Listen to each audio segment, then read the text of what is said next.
Welcome to Fantasy Football Today, Dynasty. I am your host, Heath Cummings, here with two very good friends, Dave Richard and John Bosch.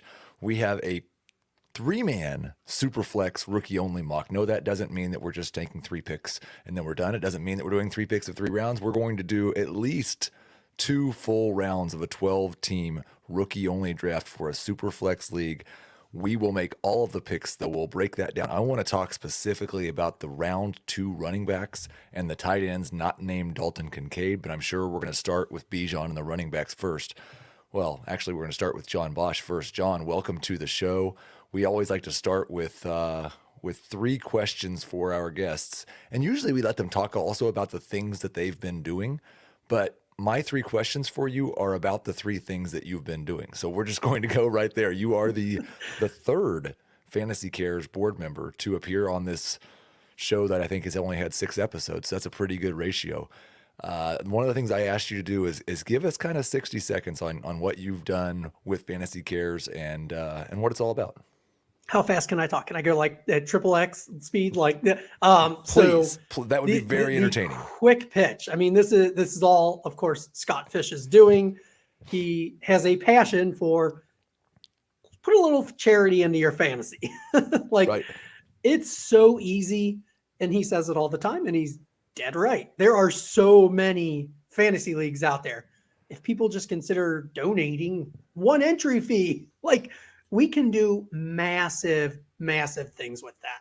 You don't miss it. He's right. Like $50 gone from your championship, whatever. Like, nobody notices that because you win, you still get a good amount of money, and $50 went to charity or something like that. Like, it's huge. And so we have made a massive push in the last year, actually becoming an official charity, so we've moved on from being a fundraising group, which is what we were in the past. And now we're an official charity, so everything that's donated is tax deductible, and we can just we can really continue to grow it from here. And it's been awesome to be part of it and to watch where it has gotten to already, and where we can take it to is unbelievable when people really start to think about it and participate. And it does build a really fun community too. Like, that's another big thing for Scott and all of us is making a nice, fun community out of this as well. So it really is, fantasy football is something special to me and to so many people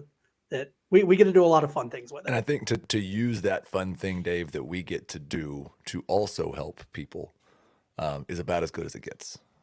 I love hearing the joy in John's voice as he talks about Fantasy Cares and donating. And every year, there's a push made for Fantasy Cares and for people to donate. And every year, everybody donates. It's incredible to see how giving and caring our community is. And the proof is in the numbers and the fact that we see Fantasy Cares as a legit charity now. I know the hard work that Heath puts into it, so I can only imagine how much work you put into it, John. And there's a lot. And last year I started getting into it myself, and it felt great to do a small part, very small part, but it's just great. It's a big love fest while we try and beat each other's brains out in fantasy football leagues. The other 4, or actually it's Dynasty show, the other 11 months out of the year. Yeah, it's really fun. We play a stupid game just for fun, and we get it's not a stupid game, obviously. It's a very, very fun it's game. Stupid. It's stupid. It's ridiculous. It can be unfair. Okay, let's be clear. It's stupid when you lose, and it's the best, most awesome thing ever when you win. Speaking of winning and losing, you mentioned the things that John does for Fantasy Cares. Question 2. Fantasy Cares Eliminators. This is a way that everybody listening right now can not only be a part of what we're doing with Fantasy Cares, but also get to play in a league with, I believe you did one last year, right, Dave? I did. A Fantasy Cares Eliminator. I've done a few of them for a few years. John, tell people about what the Eliminator is and then how they can get in. I mean, it's getting ready to start pretty quick. It is. Thursday is the sign up. I will say go subscribe to the Fantasy Cares YouTube page. So if you're watching this on YouTube, go type Fantasy Cares in your little search bar. Yeah. Click the sub and notification there. Definitely be subscribed by Wednesday night. But the actual sign up goes live on Thursday this week. So we will see everybody that's participating, all the celebrities, including Heath, including Dave. You can sign up to play in a league with them. Basically, we don't require donations. We do ask for donations. So if you're going to join one of these leagues and play with, somebody that you've listened to for years and you've followed, you've read their articles, things like that. I try to get a really good amount of fantasy people to celeb the league, to head up a league, and then people, join and donate and play against them. And we've been able to raise tens of thousands of dollars at this point with it. And it's really amazing now to these watch are people participate. 17 team or 18 team leagues this year? 18 now that we have a 18. 17-week useful NFL season. We upped it to 18 teams. So each week, the lowest score, it's a best ball draft. So all you do is draft. That's it. Then you're done. Then you just watch the scoring and you hope you're not last, because the person that finishes last each week is eliminated. There's no waivers to their team. It's not a guillotine. It's just they're out. Yeah. And then obviously week 17, there's 2 people left, and they will vie for the title for that eliminator. Now, last year you were, I don't know, some people might say ornery. Depends on what part of the country you're from. But you had efficiency only, no volume in the scoring system. The number of total yards you had, it didn't count. It just counted how efficient you were with those carries. The total, like it was maddening. I had no idea. I believe, if I remember correctly, the correct strategy based on your scoring system was to draft only defenses and kickers last year. Pretty much. That did work out well. Yes. What terrible, evil thing have you done to us this year? So that's gone. The efficiency scoring is gone, folks. Everybody can be happy. That happened last year because we all know volume is what rules fantasy football. Last year, I asked myself the question, what if it didn't? What if efficiency mattered? Well, turns out it's really fun for like a year. Yeah, I would not want to play in that scoring system repeatedly. Total yards did matter. But if you did it all, if you took like 25 carries to get the 75 yards, that's a bad day. Right. Like, that's bad. And honestly, I think it did kind of reflect reality football a little bit, because you want guys that are efficient in reality football. Is way less fun for fantasy football. Right. So that's gone. But this year we're going back to, somewhat more basic scoring. There will still be points for first downs, which is always fun. There's going to be points for bonus plays. Like if you get a play larger than, I think it's 20 yards is the cutoff. Good. Whether it be passing, rushing, receiving, you get a little bonus. So those are fun. Big plays are fun, but we can't stop there, of course. This year, everybody dislikes kickers and defense in leagues. I kind of go both ways. It can be fun. What about punters? Punters are people, right? Good. We're going to have punters this year. Yes. Thank you, Dave. Punters. Hey, Dave, how do you feel about punters? 18-team league that takes 16 players. That's really deep. At some point, a punter is going to be more valuable than like the wide receiver 7 that gets cut in the offseason. Or if your past history of scoring is any indication, punters might just be the best players in the league. They're not. I did my best to make it so they're not the best players. Good. They could be like a solid floor. The goal is they probably score somewhere between like 10 to 15 points. Maybe they have a boom week. But a lot of it's based on their average, their punting yard average for the week. The nice thing would be if we could get Azer in one of these, and then Dave, he would have a reason to talk about the Giants punter. Sure. But now I'm thinking about what happens in the weeks where I take a punter that's on a pretty good team, and that pretty good team has an amazing week and they never punt. He gets a 0. I'm not going to get any punts. Yeah, you're getting a donut. No punts, and no I points. have to start a punter, John? No. Punters you never have to start anybody in John's league.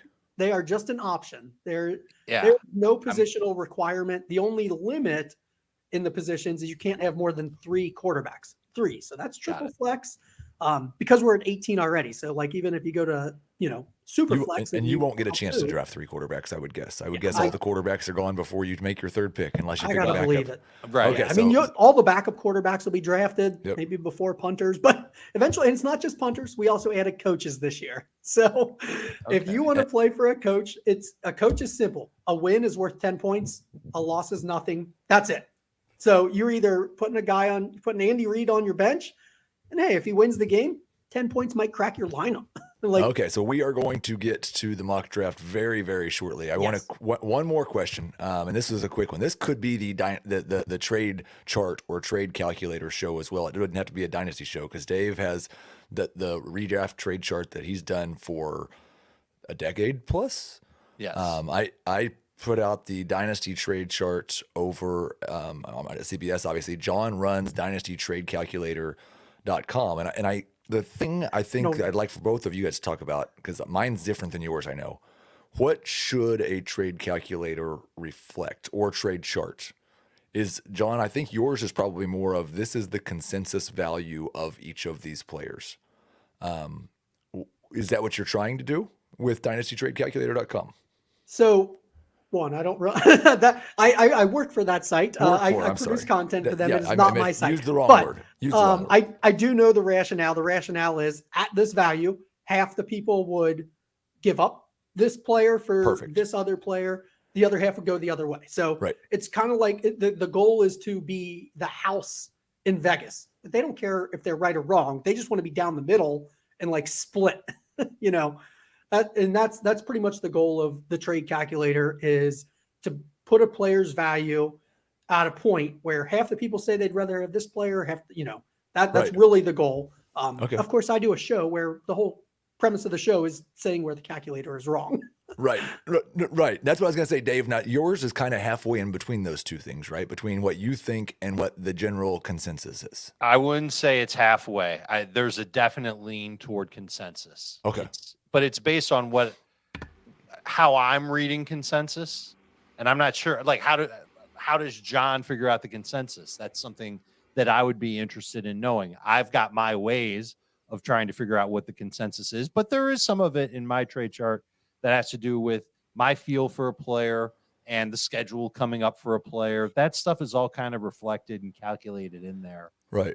And it leans conservative as well. It's going to not, I don't like changing values unless it's obvious that a value is going to change from week to week or moment to moment in the case of a trade. But I do think that consensus and general public perception should be the driving factor in any of these charts. Okay, John, do you know kind of behind the scenes how those values are determined? Yeah, I mean, I don't know the exact algorithm because I am not privy to that, but I do know they pull in actually like real trade data from leagues, which that's huge. Right. Some trade calculators out there that don't have that kind of programming. And that's really important, quite frankly, because you can say, Bijan should be worth three times this other guy.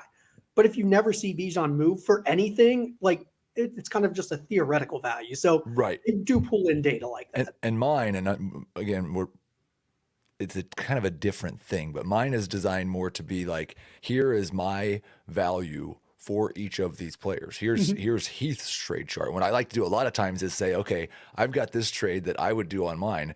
Where can I find on the trade calculator where this looks even, but I prefer the other side? And so exactly how it should be used. Right. Like who do I value more than the public does? And so when you're using my dynasty trade chart, which will be out Wednesday or Thursday this week, look at it that way. Find a tool like the Dynasty Trade Calculator that shows you what the dynasty consensus is. And then if you'd like to follow my values, find a way where you can make a trade that benefits you on my chart, but is even on the other chart. Does that make sense? Yeah, it's not just DTC. One thing I tend to do in a lot of my leagues is if somebody sends me a screenshot of a trade calculator, never do that. But if they do, all that does is tell me exactly which one they use. So then I make note of that. And if I'm going to offer them a trade, again, I operate in my leagues much like Heath. Where can I take advantage of this? How am I different from what this person is using as their trade calculator? Because if that's all they base it on, I'm going to try and take advantage of that. And then the last thing I will say is that it is absolutely 100% impossible to have a trade calculator or a trade chart that accurately reflects a trade between a contender and a rebuilder. Because those two teams should be prioritizing completely different things. So if you are a rebuilder and you're making a trade with a contender, you should be okay with them. You should expect them to win the trade for this year. and they should expect you to win the trade for the long term. It should be that if you're valuing one thing, you're targeting that, and not just that you're trying to win the trade across the board and get 10 years younger. That doesn't work, and not that I've been dealing with that at all in the last couple of hours as we start one of our rookie drafts. Let's get into our own rookie draft. We've got some talking points as we move along. It'll be no surprise to see the first 2 picks of this draft.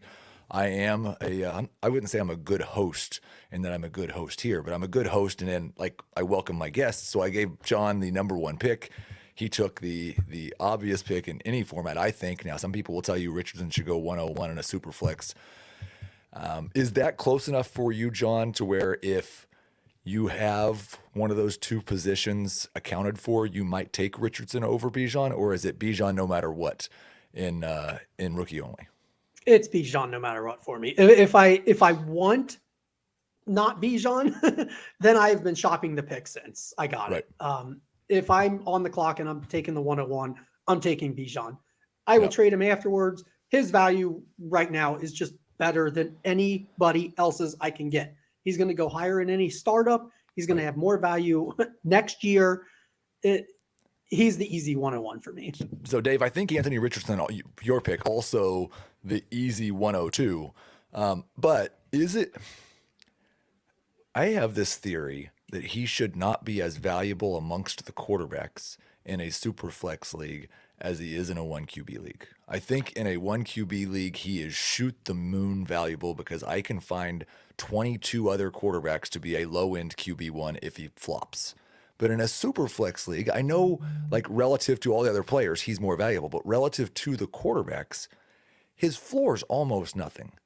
And floor actually matters at quarterback in a Superflex league, right? Sure. So I think in taking Richardson, it's a little situation specific. And that can include what happens at 101. It's going to be rare, but what if there's a fantasy manager that just had a bad year in Superflex? They got the 101, but they're good at running back. And they say to themselves, all right, well, I need some upside at quarterback. I'm good at running back. They can trade out of 101, which is what John suggested. No complaints about that.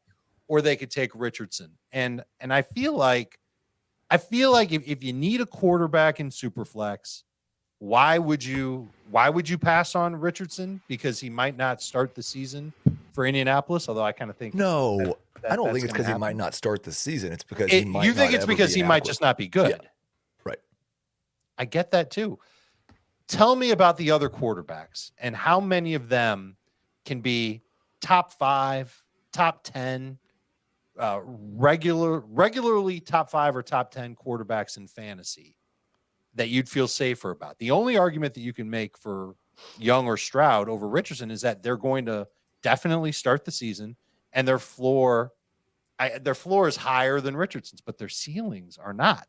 Right. And I've come to adapt toward ceilings when it comes to drafting in fantasy. You've got to go for that upside. Richardson's got potential not just to be a top 5 QB in fantasy, his rushing prowess, the fact that he's got a strong arm, the fact that he's not a project quarterback, just needs some work on his footwork and maybe, just accuracy in general. I think he can read the field pretty well. Yeah. I think he's got potential to be like a top 3 fantasy quarterback for fantasy. Speaking of top 3 quarterbacks, the top 3 rookies, John, go with the next 3 picks after Bijan. It's Anthony Richardson at 2. I took Bryce Young at 3. You took CJ Stroud at 4. I'm going to ask you kind of the same question I did with the Bijan pick. Is there any universe where you're taking Jahmyr Gibbs or JSN or Jordan Addison over Bryce Young or CJ Stroud? Because I don't think they have quite the same upside. I think Dave's right. The upside difference is pretty significant between Richardson, Stroud, and Young. There is a world.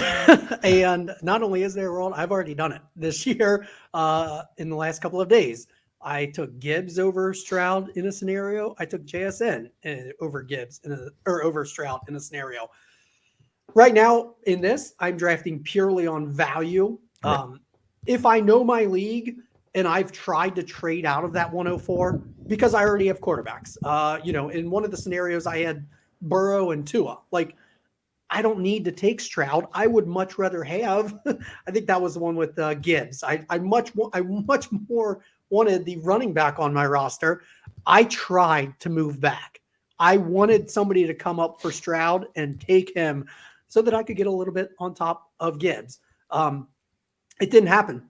So I just ended up taking Gibbs. I let Stroud fall. There is a scenario where I will let that happen.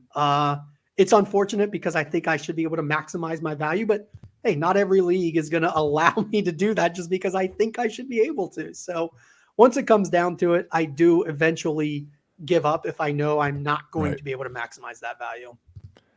So we got the first three quarterbacks off the board. Dave takes Jahmyr Gibbs at 5, which I think is an excellent value in Superflex, but also probably not any controversy with that pick. I would expect he's going to go as the second non-QB in the vast majority of drafts. I was very disappointed in our YOLO rookie-only draft. I had the third pick. I offered what I thought was a mountain for Bijan. Dan Schneier would not budge. He was taking Bijan.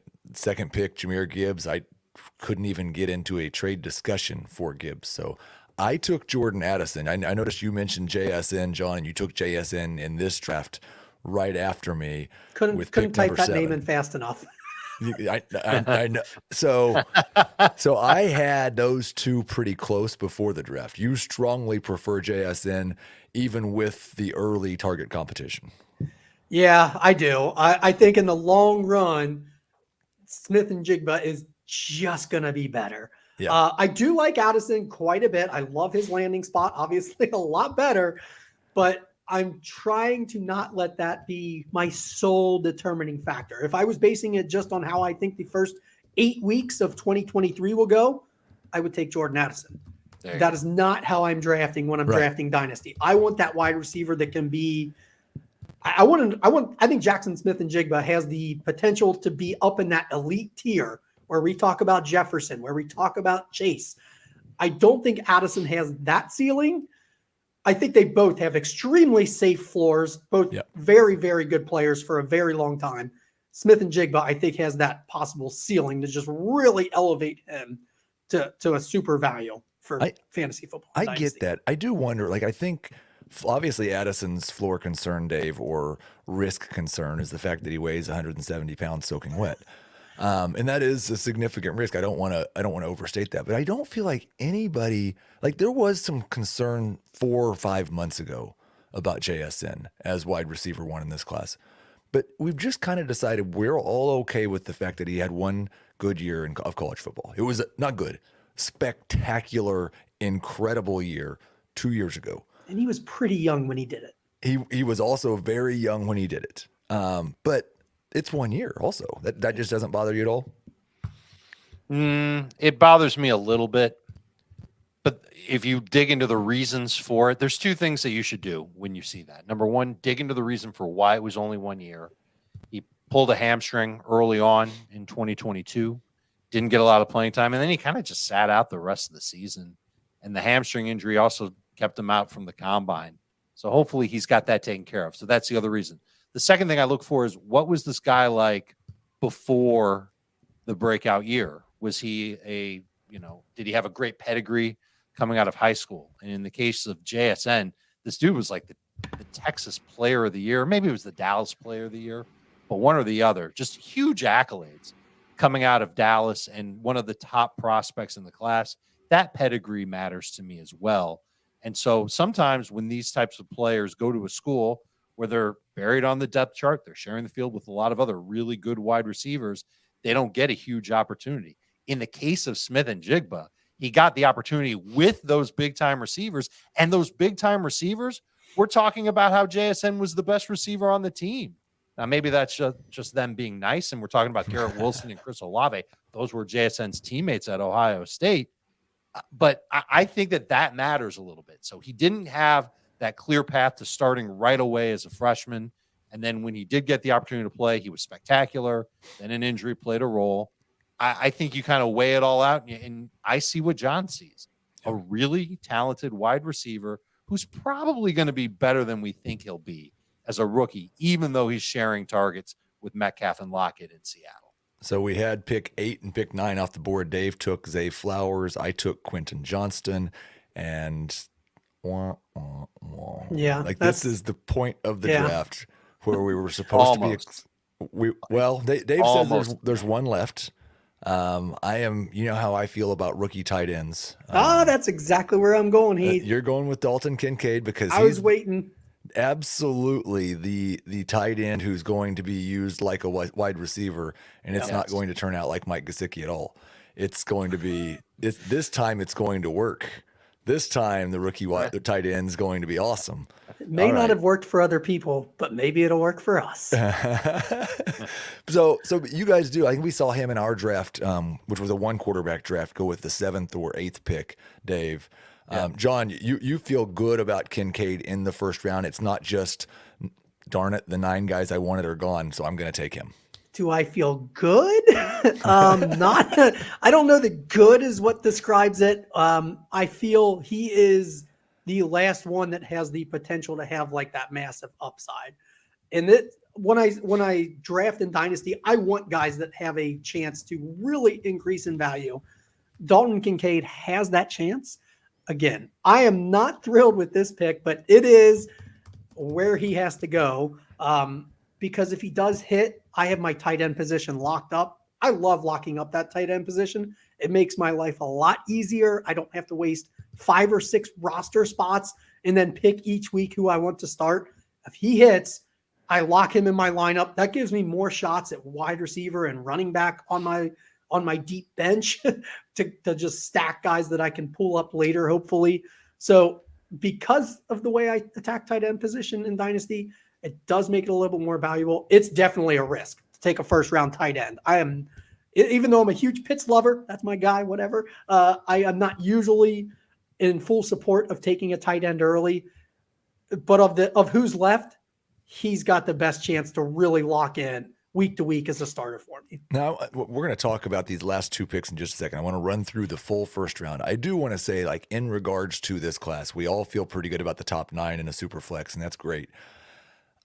I remember being here last year and everybody telling me you need to trade these late firsts and these early seconds for 2023 picks because the 2023 draft is going to be so much better than the 2022 draft is. And so I just want to caution people, if you're thinking that, I kind of feel that way myself right now. I'm not super excited about the guy I took at the end of round 1, but I think the odds are that about half of these guys that go from 10 to 16, 10 to 18, we're going to be thinking, well, I'd much rather have them than a 2024 first in about 11 months. The first round of our Superflex rookie-only 3-man mock, Bijan Robinson goes 1, Anthony Richardson, Bryce Young, C.J. Stroud, the top 3 quarterbacks go 2 through 4. Then we've got Jahmyr Gibbs at 5, Jordan Addison at 6, JSN at 7, Zay Flowers at 8, Quentin Johnston, and we'll never get that right, at 9. Dalton Kincaid, the first tight end, goes to John at 10. And then at 11 and 12, I feel like we have kind of the same thing we had at 6 and 7 with Addison and JSN. Dave takes Devon Achane with the 11th pick. I take Zach Charbonnet with the 12th pick. I don't believe before the draft, and there may have been somebody, there certainly was no consensus around the idea that Achane should be going ahead of Charbonnet. Correct. Charbonnet was the clear, from what I recall, clear RB3 in the class. We're just moving him because of landing spot, right, Dave? Yeah, and it's for me, it's a combination of landing spot for Charbonnet and landing spot for Achane. If Charbonnet goes to the Dolphins and Achane's in Seattle, Achane's not getting picked until the middle of round 2. Charbonnet might get picked ahead of Kincaid. And maybe some people who are running back needy would take him ahead of Quentin Johnston or Zay Flowers. Yeah. Because that's a great opportunity in Miami, and that's the opportunity that Achane's got. And I don't think it's necessarily a mistake that Charbonnet is falling this far because of the landing spot. But I'm starting to kind of dig into what Kenneth Walker's game was last year. And I wonder if I think I've found the area, and maybe some people that have been paying closer attention to Seattle know better than I, but I think I found the area that Seattle was unhappy with Walker with, and that Charbonnet could take over as soon as. Was it plays where he didn't gain 80 yards? No, it goes beyond that. We know that Walker really wasn't used that much on third downs to begin with. Yeah. Seattle's always subscribed to using a passing downs back. We know Charbonnet can catch passes. Did you know that Kenneth Walker had 10 attempts inside the 5 last year for Seattle, and that he only scored on 2. And some of the plays, there are just huge runways for him to go 2 yards into the end zone, and he doesn't see it. And there's a couple of other plays where the offensive line stinks. There's just nothing that Kenneth Walker could have done. But 2 of 10. Charbonnet was 9 of 18 at UCLA. And with Seattle's offensive line gaining some depth in the draft. Well, he's a bigger back too, yeah. I think he might be the better option in short yardage. Well, those are 2 huge roles that you're going to want to have a running back get in fantasy football. And if Charbonnet is getting that as a rookie, then the clock might be ticking on how soon he actually eats into all of Kenneth Walker's playing time and makes Walker the change of pace home run hitting back and not the starting running back that's going to go and help you win your fantasy league. Zach Charbonnet is Jamal Williams. Ken Walker is DeAndre Swift. You heard it from Dave first. Except Charbonnet can catch passes. Hold on. Except Charbonnet can catch passes. Well, Jamal can too, and Charbonnet's more explosive than Jamal Williams. We got to take a short break, and then we will get to round 2, and I'm going to make John rank, because he loves rankings, Zach Charbonnet, Devon Achane, and Ken Walker in Dynasty. We'll be back right after this. Okay, John, I gave you a long time there to get this ranking put together. How would you rank those 3 running backs, Achane, Charbonnet, and Walker? So Walker's still obviously very valuable. He's Right. going to be top of the list. The other 2, I think it is really a split decision. I would take Charbonnet first, and it's a lot of what Dave said. Right now, he's on the up, and Kenneth Walker's kind of on the down. So, if you're picturing their value, which way they might go. I want Achane as well. Right. I don't care which one I get out of those 2, like those back 2 at the end. I'll flip a coin and take whichever one's left for me. I'm not moving up to get one of them. I'm happy to get either. So they're really close in value. Achane should be, Miami's offense should be really fun. It should be fast. It should score a lot of points. I want the running back that is involved in that scenario more than I want the running back that's involved in a committee in Seattle. But I think Charbonnet is better overall, if that makes sense. So I think there's more of a chance that Charbonnet eventually takes over as the lead back in Seattle than there is that Achane kind of takes over the offense in Miami. He's always going to be kind of a tertiary piece. Ooh, tertiary. I like that. He might be a secondary piece, right? No, I went tertiary. He's going below secondary. It's a good word. I do think I've gone back and forth. I have Charbonnet over Achane right now. I'm also not entirely sure that Mike McDaniel's offense is going to be good for a running back if Tua stays healthy. I think there's a chance if Tua stays healthy, they just throw the ball 700 times, and Tyreek Hill's wide receiver 1 and Jalen Waddle's wide receiver 2, and the running back situation is just not that all exciting, especially when they're sharing between 4 guys. But we have started round 2. Will Levis has gone with the first pick in round 2 to John Bosch. You thought there was a drop off after Quentin Johnston? Oh boy, I hate. I'm looking at. Okay, I either have to take the quarterback, Will Levis, not a first-round quarterback draft pick. I don't really necessarily feel great about that. Kendry Miller, I did like him as the best running back available. Michael Mayer, the next best tight end, but he had, kind of a drop, although the Raiders did come up for him. So, there was reasons to take every player, reasons to not take every player. Ultimately, I went with, this is Superflex, just take the quarterback. Take the quarterback. Same reason I took CJ Stroud earlier in the draft. He's the quarterback. Stick with the quarterback in Superflex. So I am going. Dave followed it up with Jonathan Mingo, who was my clear next pick. That's who I was hoping to get. We need to start the round 2 running back discussion right now, because Dave knows who I would take if I was going strictly based on my rankings, but we're about a round earlier than where that guy's going to go based on ADP. So I may just wait and see where you guys take him. I'm going to go ahead and take Kendry Miller right here. But there are a handful of running backs who I think are going to go in this round or at the start of the 3rd round. Miller, Roschon Johnson, Tyjae Spears, Tank Bigsby, Israel Abanikanda, which is my favorite of the group, John, you said you don't like this round 2 situation. I'm of the feeling that 2 or 3 of these running backs that are in this range are going to be producers this year. I don't know which 2 or 3 they are. And I think that if that happens and you hit on one, you should do everything you can during the middle of their success to trade them for a 2024 first. We've seen that over and over with some of these day 2 and day 3 running backs the past couple of years. But do you have a strong preference amongst this group? Do you want to have a couple of second-round picks so you can stockpile a couple and see which one hits, or you're just out? So I don't have a preference, but I do have a strategy for it. I don't want to take them at the beginning of the tier. That's and as much as I didn't move around a lot. I've already had, I don't know, like 30 rookie drafts or something like that. I did not make a lot of moves in the first round because the first round felt really expensive. Second round, I've moved a ton all over the place. I've moved up, I've moved down. Basically, the way I attacked it in my Dynasty rookie drafts is if I'm at the top of the tier, I want to target that bottom of the tier pick. So, like I said, if I was at the 201, I would find taking Levis, Miller, Mayer, honestly, Laporta, Mingo, and Rashee Rice. I'm really fine with like all of them. So I would be looking at like the 205, 206. Give me something and move up to the 201, and then I'll take whoever falls. And that's how I want to target these running backs as well that you mentioned. I'm okay getting Roschon Johnson. Happy to have him on my team. I'm not moving up for him, but if I can move back, get him plus something, that's how I really have been attacking the second round. And I've moved all over. When it gets to that last tier, then I'll jump up for it. When it's the last player in the tier and that pick's on the clock, I will jump up and I'll take that guy because I want him. Who am I taking after Kendry Miller, after all of that?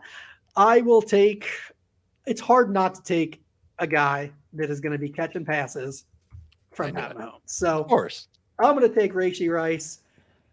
Well, I understand that. I mean, if you look at the success that the Chiefs have had with their drafted wide receivers since Patrick Mahomes and Andy Reid got together, it's especially in year 1, these guys have really, really just set the league. No, I'm low on Rice. Partially maybe because I'm pouting because the Chiefs took him because he was like my wide receiver 20 coming into the draft, and partially because I do think learning the Chiefs system in year 1 is a problem. But again, this is not a year 1 pick. This is a 4 or 5 years from now pick. I'll be very interested to see what happens this year between Kadarius Toney, between Rashee Rice, between Sky Moore. I hope there is an opportunity for one of those 3 players to really have their value rise significantly. I hope it's not like it was for most of last year where they're just kind of taking turns and we've got the month of this guy and the month of this guy, and we've got a wide receiver run going right now because Dave also took Josh Downs right after. So Rashee Rice and Josh Downs off the board. I'm not going to wait any longer, Dave. I'm just going to take the guy that I would have taken when I took Kendry Miller. Abanikanda. Sure. Abanikanda, yes. And listen, as far as talent goes, he's outstanding. Right. If he had gone to the Dolphins, then he'd be a first round pick. We wouldn't even be talking about him at, where are we? 13, 14, 15, 16, 17, 18th overall. Ridiculous. He's better than that as a talent. It just stinks that he went to the Jets and he's backing up a guy who's a year and change older than him, who's supremely talented, but coming off of a torn ACL. So I don't know how much run Abanikanda is going to get for however long Breece Hall is healthy. When Breece Hall isn't healthy, I think Abanikanda could be very helpful for fantasy purposes. I have this fear, John, as somebody who has a lot of Breece Hall, that this is going to be with Nathaniel Hackett running the offense and Aaron Jones, A.J. Dillon type split. And I think people would say, no, Breece Hall is too good to be sharing at that rate with anybody.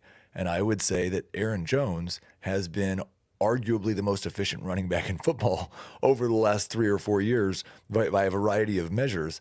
Partially, I think the Packers think because they haven't given him 20 touches per game. Do you have any concern that Hall's not going to be like a full feature back this year? I don't have that concern. Yeah. I think Breece Hall is lining up to be a stacked running back this year. I do like Abanikanda. I like that player, I hate Right. where he fell. I mean, and ultimately, I don't think I would draft him in the middle of the second. I haven't Right. seen him going there. I think you will have 100% exposure, Heath, at liking him at that value.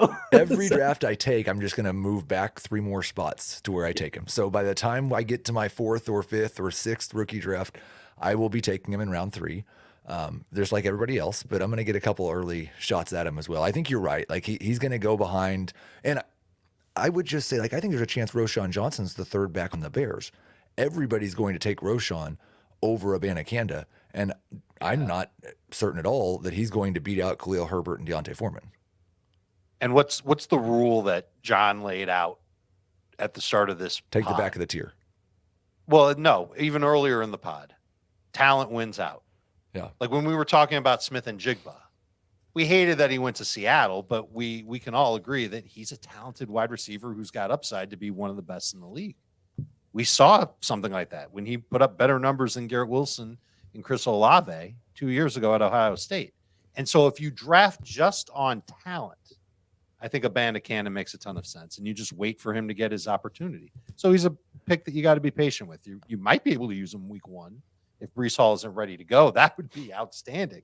But by the time we get to, like, let's say Halloween, he's going to be more of a trick than a treat. I do like that at just 20 years old, week 1, he is someone who could go through the process that Tony Pollard's been through the past couple of years, where he kind of has to prove that even if the other guy's good, you need to use me too, and then get to that free agency or not fifth-year option, free agency or whatever decision time, and he's still just 24 years old. Like that came for Tony Pollard at a time when Pollard's turning 26. It's not quite as exciting for dynasty purposes. He's finally going to be unleashed. Maybe you get 2 years out of him, and then he's old. So I do think that there's some hope that Abanikanda, even if he is in a 1B or 2 situation, when he gets free, he's still only going to be 24 years old. Now, my original plan was that we were going to do 2 rounds at regular speed and then a lightning round for round 3. We're going to take a short break. We're going to do a lightning round for the second half of this draft. Yes. So we can get through the next 18 picks right after this. Okay, the first 6 picks of round 2. We have gotten started. Jonathan Mingo went second behind Will Levis. So Will Levis, Jonathan Mingo, Kendry Miller, Rashee Rice, Josh Downs, Israel Abanikanda. We have started on the back half of round 2. Michael Mayer goes to John at pick 19. Dave takes Jaden Reed. I don't think Sam Laporta's been taken yet. He has not. Ooh, but you know what? I'm going to take another one of my guys, but I do think he'll go in this range more often. Marvin Mims. Yes, Marvin Mims here at the end of round 2 in non-Superflex leagues. I wouldn't be surprised if he goes at the beginning of round 2. This kind of, I think how you like him may say something about how much you like Courtland Sutton and what you think Courtland Sutton's role is going to be the next couple of years, because I think Mims can eventually do everything Sutton does and a little bit better. 3 more picks left in round 2. Let's get us going, John. Yeah, I will take Sam Laporta there. It was actually a toss-up for me for Michael Mayer and Laporta. Ultimately, the Raiders showed interest. So they came up, they got him. If Mayer had gone like 3 or 4 picks earlier in the NFL draft, we would all view him much different, in a much different light. Just that little bit of a difference from first round to second round. So he fell, but it was still close for him and Laporta. I'll go Laporta there. I'll keep going tight end. I will read through the second half of round 2 now. Michael Mayer, Jaden Reed, Marvin Mims, Sam Laporta, Roschon Johnson goes to Dave. I take Tyjae Spears at pick 24, another guy from that range. So in the round 2 running backs, we said it, and there's still a couple of them left that'll go early round 3. But Kendry Miller, Israel Abanikanda. There's a little gap. Roschon Johnson, Tyjae Spears. I wouldn't be surprised if we see 5 running backs go in round 2 in most drafts. But, well, definitely in non-Superflex, because you won't see Will Levis here. But those 4 guys and a couple more, like, there's not a lot of floor there. You might be throwing your second-round pick away, but you also might have a starter as soon as their rookie year. We are ready for round 3. Yeah, I'll kick it off with another running back, kind of the last running back that I have interest in this range. Plenty of dart throws late, but in this range that you were talking, late second, early third, I'll take Tank Bigsby. Was kind of hoping for him. Hey, are we using IDPs? Can I take Jack Campbell, Heath? You cannot take a defensive player. You can take a defensive player with your first pick in our YOLO league, though. I would love it if you did that. I'm not going to do that. Okay. I got a decision to make here between Jalen Hyatt and Tank Dell. Hate Dell's profile. Love the potential of him in Houston. Potentially long-term catching passes from CJ Stroud. Hyatt definitely has a little bit better of a profile as far as size goes.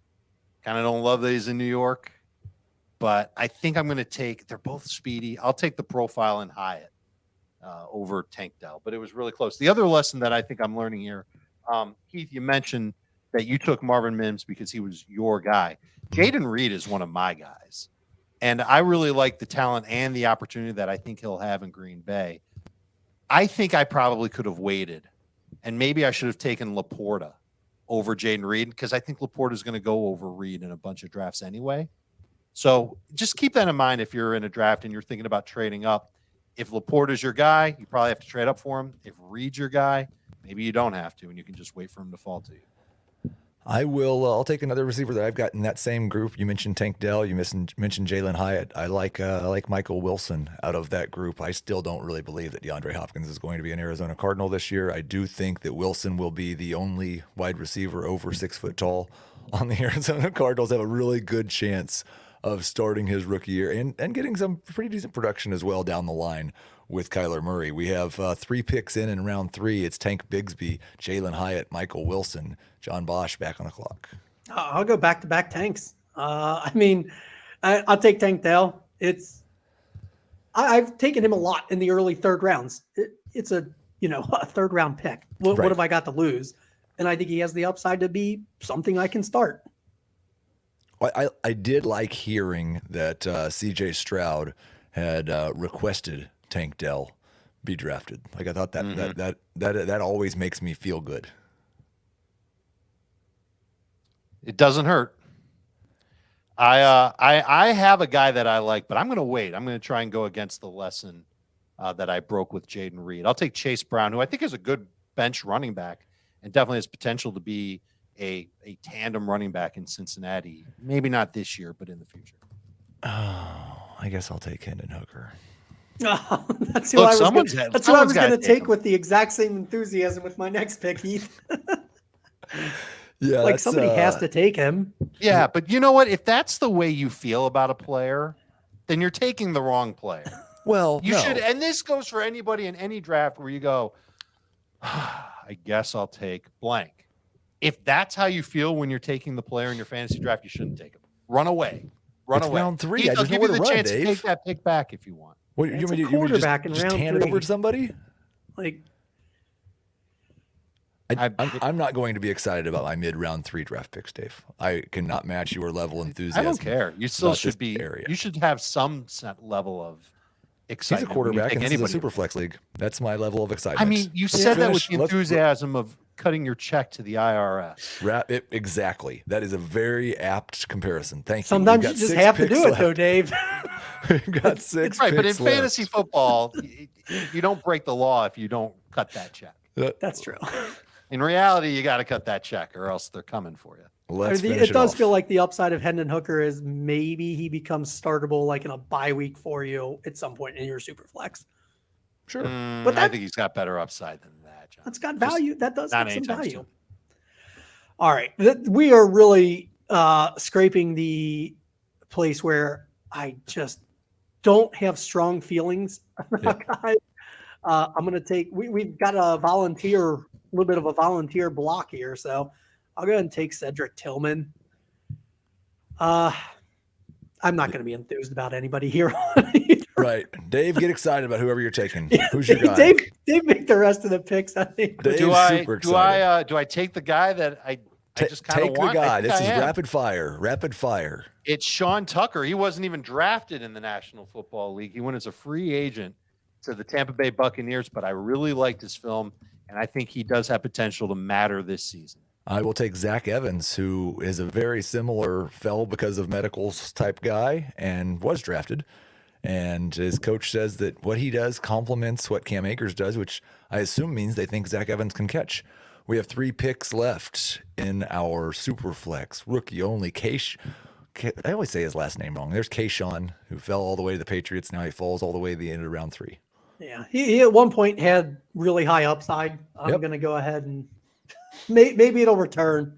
And I will not let this draft end without taking Deuce Vaughn, because that is fun. That is fun, and it's fantasy football. So the round 3 of our draft, and again, if you're listening to this on the podcast and you want to see the board, go to YouTube. You can see it on the screen. But round 3, we've got Tank Bigsby, Jalen Hyatt, Michael Wilson, Tank Dell, Chase Brown, Hendon Hooker, Cedric Tillman, Sean Tucker, Zach Evans, Kayshawn Boutte, Deuce Vaughn. I don't feel too bad about Vaughn, Evans, Tucker, Chase Brown, those running backs in that round 3 range. Again, I'm just kind of throwing darts here and hoping I could find some production that then I could sell for a higher pick. And those types of running backs have been the guys. Now, there's been a wide receiver or two that's done it the last few years as well. John, we appreciate you doing this draft with us. We have about 5 minutes left. Dave had a question from our draft, and I'm going to try to sneak in a Fantasy Cops question because I know you are the commissioner authority. Right. Dave, you go first. No. Let's start with the Fantasy Cops question. Dave wants to get me in trouble. So we have in our rookie drafts, we are not able to drop. Now, we're not making any comment on this. This is just a rule that has always been. It's been going around for 6 years. You can't drop players during the draft. You must drop enough players before the draft to make the number of picks that you want to make. John, these are the rules. Just listen to the rules. So these are bad rules. 2 different times. Ooh. 2 different times I have had to restart the draft out of the kindness of my own heart because someone didn't drop enough players and couldn't make their first round pick. Very, very frustrating to me as a commissioner because I send out a warning a week beforehand. I give people a warning the day beforehand, and then they still don't do it. So about 3 years ago, I decided I'm not doing that anymore. I'm not restarting. The trick around this whole thing is that while you cannot drop players during the draft, you can make trades. And there is nothing to prevent you for trading for an illegal lineup. There's nothing, it works. I know in some leagues there's a click where that you can't do that. And there's some leagues there's a click where you can. So the workaround for people who have not dropped enough players has been that you have to find somebody who's willing to not make any more picks, trade those players you want to drop to them during the draft, and give them something that makes them want to take on that roster spot. Kind of like we saw the Houston Texans trade Brock Osweiler to the Cleveland Browns, and they had to give them a pick to make that deal happen so they could get rid of him because they didn't want him anymore. I'm the commissioner of this league, and this is where it gets a little bit dicey. People come to me in the middle of the draft and say, I didn't drop enough players, Heath. I can't make a pick. What do I do? And so I explain to them, here's the path for you to get right. You need to trade all of those players to someone who's not going to make any more picks. Oh, I am that someone. I'm not going to make any more picks in this draft. But you're going to have to pay something to get me to want to do that. Now, they could make this trade with anybody in the league. I've never indicated they couldn't. It has happened between other teams in the league. But I'm always the first guy they come to because they screwed up and I'm the commissioner. Mm-hmm. And I always offer this out to them. And every year it's resulted in me acquiring a draft pick or a player. That's the fantasy cops that including you can, more like year. Fantasy therapist. There's no cops here, but you kind of benefited from it. Yes. Oh, I'm definitely benefiting from it. Yeah, no question. But why would I take their players and allow them to make draft picks if I was not benefiting? I think it would be illegal if I was taking their draft picks just for the purpose of helping them and not benefiting from it. My job is to benefit my team. Yes. So you're setting yourself up to make it hard on yourself. Well, no, I want to clarify the last point. Like the no dropping players during the draft is not a rule that I'm enforcing. Or that I'm causing. It's just a rule. I have no control over that. Oh, that rule can't be changed. Right. Yep. Oh. So that's why I said we're not judging the rule. We're judging the workaround of the rule. So My suggestion would be for the workaround is change the roster settings. Yeah. Just during times of draft, add 10 roster spots. What my fear is hearing that limitation is it inhibits trades and player movement. Now, yes, it might make some people have to trade, but they're always going to end up trading to probably the first person they go to, which is always going to be the commish. Not always. We do have in the last 3 years at least 2 examples of this happening between teams that I was not involved. So it's definitely not always, and not even every time per year. I mean, ultimately, I will side with the commish because if the rules are laid out, people should know the rules. That's that. Right. As the commish, I would probably say, how can I make it so this isn't going to be a pain in my neck during the draft? How can I make it so I don't have to restart the draft? What can I do to get around this limitation in a way that makes my life as easy as possible? Because that's a limitation. Yeah, that quite frankly is not fun. I may be choosing the benefit of the trades over the ease of life. Yes, choose the ease of life as a commissioner, one, but also that will allow people to take on more players and still make picks. Like they don't have to make that decision. Well, if I want to trade for players, I have to give up my ability to draft. That's something that people will not want to give up. They will not want to give up their ability. Well, I will tell you what, they don't want to trade for a pick after round 2 either. And most of them don't want to trade for a pick after round 1. People are not that excited about making draft picks outside of basically the top 20 in this particular league, at least. Dave, what was your issue? I'll try and summarize it as best as I can. I had pick 6 in our rookie draft. The fantasy manager at pick 5 is someone who's savvy, loves high upside players. The receiver that I wanted was Zay Flowers. I made an offer to this player or to this manager to move up 1 spot. I offered a 2nd round pick. Maybe it was a swap of seconds. I don't remember exactly what it was, but it was this whole package just to move up 1 spot. And then I realized I looked at the guy's roster and he's loaded at wide receiver. And so I'm wondering, when you go to make a draft day trade involving picks, should you look at the roster first and kind of deduce in your mind, all right, this guy's unlikely to take a player at the position that I want. Why should I bother making a trade offer to him? I 100% do that, especially if it involves a quarterback, because that's a really easy and quick one to find out. Look, if you're in a super flex, they've got 1 quarterback, and then they have Matt Stafford as their QB2. This guy's probably going to be taking a quarterback at the 2nd, 3rd, or 4th. So I can either, if I'm trying to get a quarterback, get in there. I know I'm going to have to pay more, or if I don't want a quarterback, I don't have to go to them. So I definitely do that. That's a very good thing to do. Tight end, I think it's pretty important if there is a really clear tight end to take and spot to take them. That's also easy to track down who has a tight end and who doesn't. Wide receiver and running back it's a little bit sketchier. You can try it. I'm bad at interpreting what other people are going to do at those positions. Quarterback and tight end, I can usually guess. Running back, wide receiver, you can never have too many of those on any fantasy roster.